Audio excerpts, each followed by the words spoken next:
Continuamos con este contenido, ¿verdad? En este caso vamos a la etapa de coagulación. Habíamos dicho que teníamos una clasificación de acuerdo a coagulación porque tenemos varias formas de coagular. Entre esas tenemos la coagulación ácida. La coagulación ácida, tenemos que recordar que las partículas de proteínas son capaces de emigrar hacia un campo eléctrico como cationes si hablamos de pH ácido o como aniones si hablamos de pH básico, o bien repelerse mutuamente entre ellas. Cuando el valor de pH corresponde al punto isoeléctrico alrededor de aproximadamente de 4.65, las partículas de caseína poseen internamente igualdad de carga y externamente entonces son neutras y muestran un mínimo de solubilidad. El complejo formado por la caseína se transforma en caseína ácida, que es la que precipita, y en ese punto isoeléctrico los iones de calcio son liberados y se combinan con el ácido láctico que está en el medio para formar este lactato cálcico, que es la reacción que les muestro en esta parte. La estructura, entonces esta estructura o el gel que se forma en estos casos no contiene calcio. Es un gel completamente diferente al que se forma cuando tenemos una coagulación de tipo enzimático. Entonces, el coágulo que se forma con este tipo de coagulación es más firme de consistencia, friable, expulsa el suero de forma espontánea, es poco contráctil y poroso y no necesita presionamiento mecánico para desuerarlo, ¿sabes? Es desuerado de forma espontánea. Cabe resaltar que este proceso con una coagulación de tipo ácida es de forma reversible. La caseína ácida, de la que forma la cuajada, puede solubilizarse si yo añado un álcali o si me excedo en cuanto a la acidez. Eh, en cuanto a la acidez, o sea, si va mucho más allá del punto isoeléctrico. Continuamos, entonces el otro tipo de coagulación que puedo tener es un tipo de coagulación enzimática, haciendo uso del cuajo, que es lo que normalmente nosotros este, conocemos o escuchamos más a nivel artesanal. Esta se produce en dos fases, una fase primaria y una fase secundaria. La fase primaria o enzimática y la fase secundaria o fase de coagulación. En la fase primaria, el coloide protector que representa la caseína K, disocia los glucomacopéptidos, por lo que desaparece esta capa hidratada y cesa la protección. Esta capa hidratada posee la misma carga eléctrica que las micelas de caseína, que se repelan mutuamente e impiden la coagulación. En la fase secundaria se forman puentes salinos a una temperatura favorable entre las micelas de caseína que son sensibles al calcio. Cabe destacar que el coágulo enzimático es de consistencia más blanda que el anterior, gelatinoso flexible si es contráctil y si se ve afectado por el fraccionamiento mecánico, o sea, tratamiento, como tratamos la cuajada posterior a esta para ayudarla a que desuelva.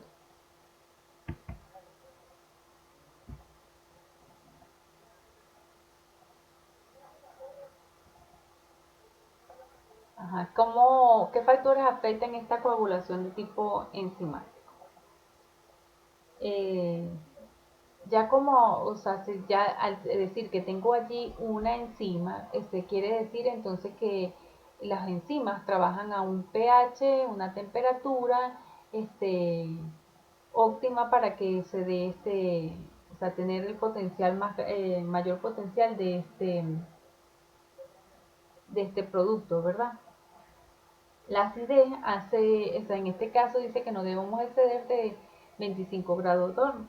La acidez hace pasar, cuando está muy ácido el medio, primero no está trabajando las condiciones óptimas de la cuajada y a su vez a mayor acidez hace pasar cada vez más calcio ionizado pero cuando se encuentra ese pH alrededor del punto isoeléctrico, la leche no coagula normalmente utilizando cuajo, sino una coagulación de tipo ácida, ¿verdad? Y como consecuencia, la degradación del fosfato tricálcico ligado a la caseína en estado coloidal. Igual como toda reacción enzimática, hablamos a una temperatura óptima. Y a una temperatura óptima, pero o sea, igual que las reacciones, el resto de las reacciones, a mayor temperatura, entonces tenemos velocidades de reacciones mayores y por eso tenemos el tiempo de coagulación se ven disminuido. Hemos hablado ya en varias ocasiones que el calentamiento previo de la leche disminuye la forma ionizada del calcio y por ende retarda la coagulación. Eh, este problemita que tenemos cuando aplicamos un tratamiento térmico se puede corregir con la utilización de cloruro cálcico. El cloruro cálcico ocasiona un descenso del pH consecutivamente con la liberación de hidrógeno por la reacción de los fosfatos con los aminoácidos componentes de la proteína que se trata en este caso se trata de un cambio de iones. La estabilidad del fosfato fosfocaseinato que forma la micela se reduce y la reacción primaria de la coagulación se acelera y el tiempo de coagulación disminuye. Cuando las dosis de este cloruro cálcico son elevadas, entre 30 y 50 gramos pues, de esta sal por 100 gramos de leche, disminuye el pH y puede rebasar hasta 0,5 unidades. En estos casos se obtiene una cuajada empobrecida de mala calidad que favorece a un sabor amargo apreciado. La cantidad de cuajo también, en estos casos se usan cantidades pequeñas. La etapa posterior es el corte de la cuajada. Por lo general, como ya lo hemos dicho antes, o sea, este corte se hace cuando tenemos una cuajada de tipo enzimático, porque la cuajada de tipo ácido no se afecta con el trabajo mecánico de la misma para desuerarla, ¿verdad? Entonces, ¿qué pasa? O sea, el gel que se forma con una coagulación enzimática tiene una propiedad de contraerse. Es contraerte, en cambio una cuajada ácida poco contracte. En este proceso, o sea, esta capacidad que tiene el gel de contraerse es lo que nosotros conocemos como cinéresis. En este respecto, interviene en lo que es la tensión de contracción de la red de paracaseinato de calcio, la presión de contracción del suero, la resistencia a la exudación del suero, la acidez influye en la cinéresis. Cuando el pH disminuye, la contracción aumenta y la exudación del suero aumenta. El corte de la cuajada también depende del tipo de queso que nosotros vamos a hacer. O sea, si son quesos, por ejemplo, duros, sabemos que tenemos que hacer la mayor extracción de suero, entonces nuestros cortes tienen que ser a su vez más pequeños. O sea, esta etapa de corte de la cuajada se hace para favorecer lo que es la etapa del desuerado. Entonces ahí tenemos que hablar o cuidar lo que es la porosidad del gel. ¿Cómo se ve afectada esta porosidad del gel? Entre los factores que afectan la porosidad del gel es la temperatura de coagulación.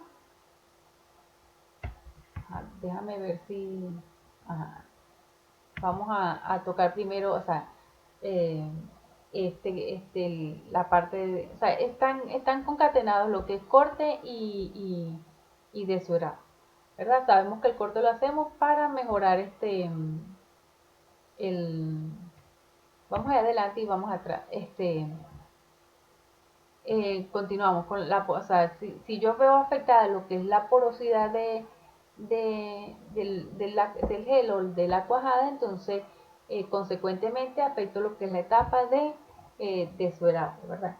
¿Cómo se afecta esta porosidad del gel? Por ejemplo, es afectada por la temperatura con la que hicimos la coagulación. Mientras mayor es la temperatura de coagulación, el grano será de forma membranosa y crostoso, entonces va a costar que elimine el suero. Otro factor es el tamaño de fraccionamiento que lo habíamos hablado eh, anteriormente. Si queremos retirar la mayor cantidad de suero, entonces debo fraccionar en cortes más pequeños, ¿verdad? La cantidad de cuajo que afecta la coagulación también me va a afectar la porosidad del gel que yo forme, me va a afectar y me afecta la etapa de desuerado, ¿verdad? Entonces, si a mayor cantidad de cuajo, eh, el grano será a su vez más membranoso y va a dificultar la siguiente etapa. Eh, Hablábamos del tamaño del fraccionamiento, el momento de las fracciones sucesivas, en qué momentos vamos, o sea, porque se hace un primer corte y después y varios cortes consecutivos de acuerdo al tipo de queso que yo quiero obtener. Eso también se ve afectado. El efecto en este caso, la temperatura, fíjense que habla de la temperatura de la tina de coagulación.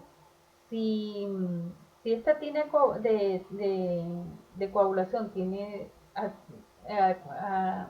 temperaturas altas, favorecerá la cinéresis.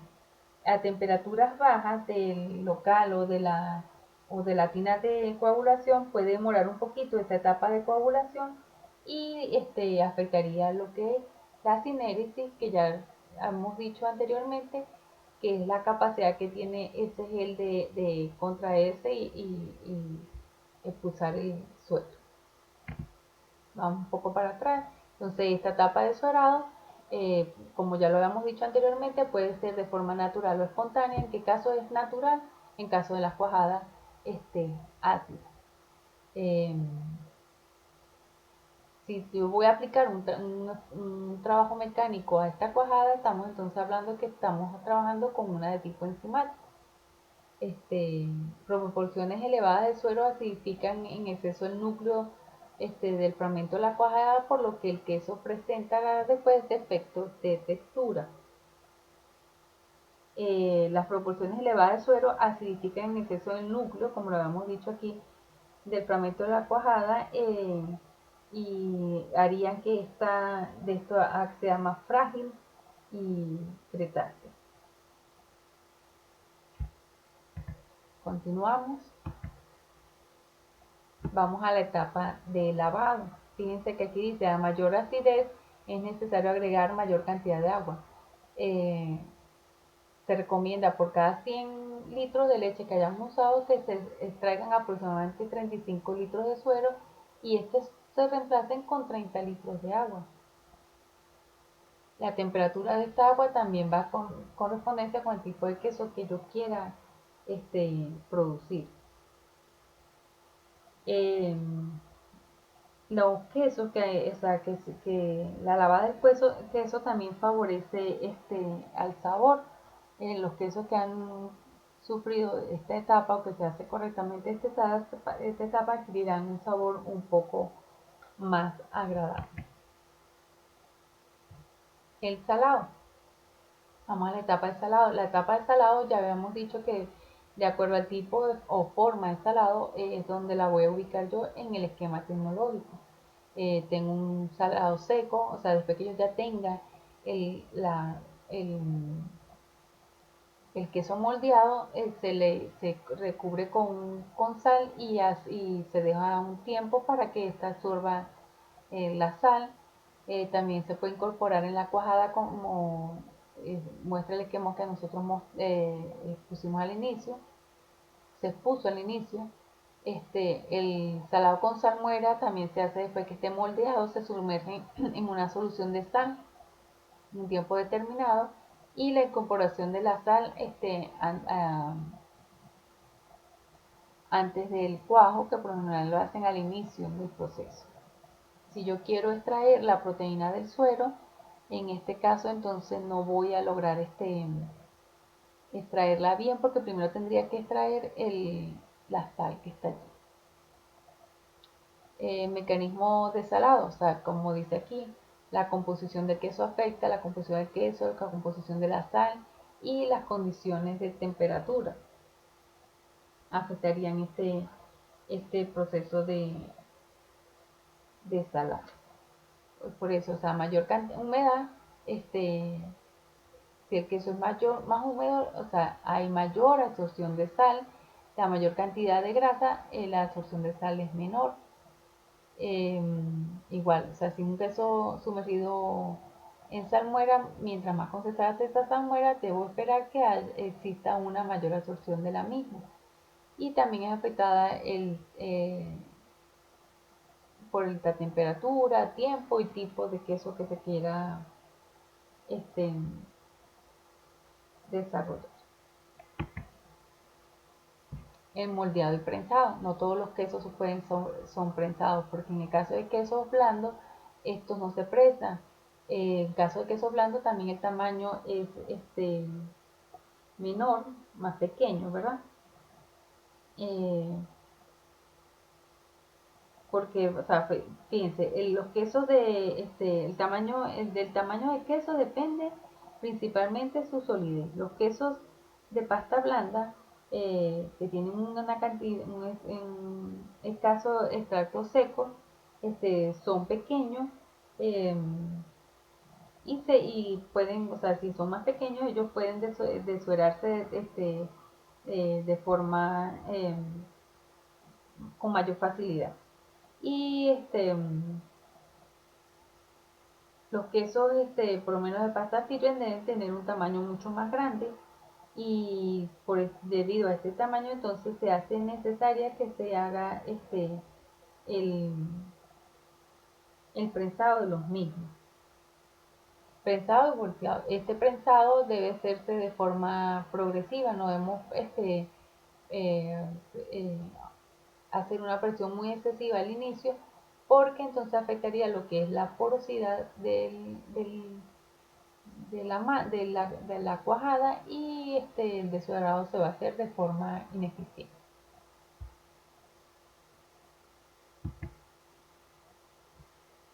La maduración de los quesos.